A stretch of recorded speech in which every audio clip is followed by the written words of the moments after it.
Basically पहले तो आप सबका, जितने भी मीडिया के हमारे भाई हैं, आप सबका शुक्रगुजार हूं कि आप यहां पे आए। आज RGPRS राजीव गांधी पंचायत राज संगठन कांग्रेस की जो फ्रंटल ऑर्गेनाइजेशन है, उसका लोकतंत्र बचाओ सत्याग्रह जो है पूरे देश भर में चल रहा है, उसके मार्फत यहाँ भी हमने आज शुरू किया है। कश्मीर में हमने 5-8 दिन पहले शुरू किया था। इस लोकतंत्र सत्याग्रह का मतलब अगर मैं आपको थोड़ा सा इसके बारे में बताना चाहता हूँ। मीडिया ने भी काफ़ी इस पे चर्चा की। कुछ दिन पहले मध्य प्रदेश की लोकसभा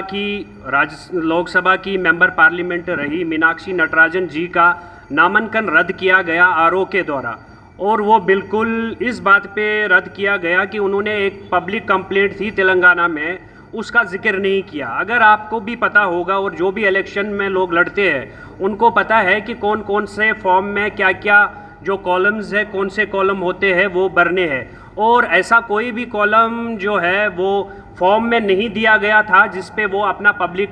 कंप्लेंट जो है उसको जिक्र करते। अगर एफआईआर भी होते हैं तब भी लोग राज्यसभा में जाते और लोकसभा में भी जाते हैं, तो पब्लिक कंप्लेंट का छुपाने का कोई मकसद नहीं था। और मीनाक्षी नटराजन जी पे ये आरोप लगा कि आपने पब्लिक कंप्लेंट जो है वो छुपाया है, इसके लिए हम आपका नामांकन रद्द करते हैं। और उसी दिन साथ में झारखंड में भी निर्दलीय, जैसे हमारे इंचार्ज जी है हीरापाल जी ने भी बताया कि झारखंड में उसी दिन सेम डे राज्यसभा का इलेक्शन हो रहा था, और वहाँ के जो बीजेपी सपोर्टेड कैंडिडेट है उनको अगले 11:30 बजे दिन का टाइम दिया गया। मगर मीनाक्षी नटराजन जी क्योंकि कांग्रेस से जुड़ी हुई है और कांग्रेस मुक्त भारत बनाना चाहते हैं ये लोग, जो पॉसिबल नहीं है, और हम विचारधारा से जुड़े हुए लोग हैं, और उसके साथ साथ में हम ये इस वक्त आपके माध्यम से मीडिया के और मैं उम्मीद करता हूँ कि आप ये लोग विदाउट एनी कट ये न्यूज़ जो चलाएंगे,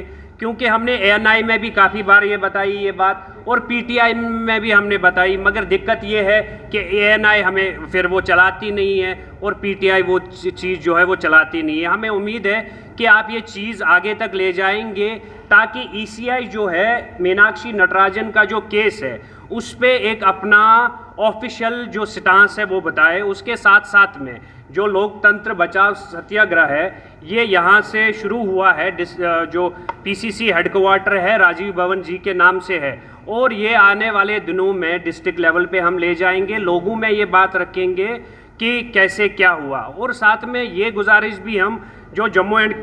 कश्मीर की प्रशासन है, एडमिनिस्ट्रेशन है, उसको भी हम रिक्वेस्ट करते हैं कि काफ़ी सालों से करीबन 10 साल होने को है यहाँ इलेक्शंस ULB के और म्यूनसिपल इलेक्शंस नहीं हुए, पंचायत इलेक्शंस नहीं हुए। मैं चाहता हूँ राजीव गांधी पंचायत राज संगठन इस बात की जोर देती है आपके माध्यम से, मौजूदा सरकार से, मौजूदा जो LG सरकार है उनसे भी हमारी गुजारिश है, मौदबाना गुजारिश है, जो ग्रास रूट डेमोक्रेसी है उसको रिस्टोर किया जाए जम्मू एंड कश्मीर में, ताकि लोगों की सुनवाई हो। लोगों के जितने भी मसले मसाइल है, लोग परेशान हैं, बिजली का निज़ाम ठप है, सड़कों का निज़ाम खस्ता हाल है, तो लोगों के जो बेसिक बुनियादी चीज़ें हैं वो ग्रास रूट लेवल डेमोक्रेसी के बाद ही संभव होंगे। Thank you. मैं ठाकुर हीरापाल सिंह, राजीव गांधी पंचायती राज संगठन जम्मू कश्मीर के लिए मेरे को अभी नियुक्त किया है प्रभारी के रूप में। आज की बैठक का मुख्य उद्देश्य हमारा यही था कि पिछले कुछ दिनों से जिस प्रकार से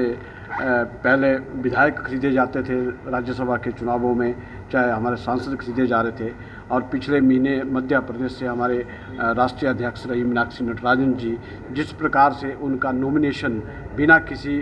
उस कारण से निरस्त कर दिया गया, जबकि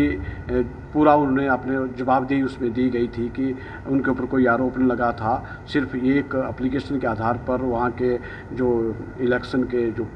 अधिकारी थे उन्होंने किसके इशारे पे ऐसा किया, ये पहली बार हुआ है। ठीक है, नामांकन का अगर कोई उसमें केस होता, कोई उसमें त्रुटि पाई जाती तो उसके लिए समय मांगा जाता है और उसमें उनके द्वारा जो कंप्लेंट होती है उनका निवारण दिया जाता है। परंतु जिस प्रकार से मध्य प्रदेश के इलेक्शन कमिश्नर ने और जो अधिकारी था, जिस प्रकार से उन्होंने एक तरफा निर्णय लिया गया, उसी तरह दूसरी तरफ झारखंड में जो विपक्ष का सांसद था और निर्दलीय के रूप में उसके कुछ क्वेरीज थी, उसकी क्वेरीज के लिए टाइम दे दिया गया और मध्य प्रदेश में ऐसा नहीं हुआ। ऐसा पिछले कई वर्षों से हो रहा है और हमारी जो एजेंसियां हैं वो किसी सत्ता पक्ष के इशारे पे काम कर रही है। और चुनाव आयोग का तो लग रहा है, राज्यसभा का चुनाव जिस प्रकार से पहले विधायक और सांसद खरीदे जाते थे, अब इन्होंने आपका नॉमिनेशन कैंसिल करने का एक ऐसा रूप बना दिया है कि एकदम आपका चुनाव निरस्त कर दो, फिर आप सुप्रीम कोर्ट जाते रहो, हाई कोर्ट जाते रहो, फिर उसका चुनाव आपका इफेक्ट हो जाएगा। फिर बाद में चुनाव जब हो जाएगा उनके पक्ष में, फिर आप जाते रहो कोर्ट में। तो ये हमारी आवाज़ को दबाया जा रहा है। इस उद्देश्य से हम सत्य और अहिंसा के रास्ते पे, महात्मा गांधी के द्वारा बताए हुए रास्ते पर हम इस आंदोलन को कर रहे हैं। जम्मू में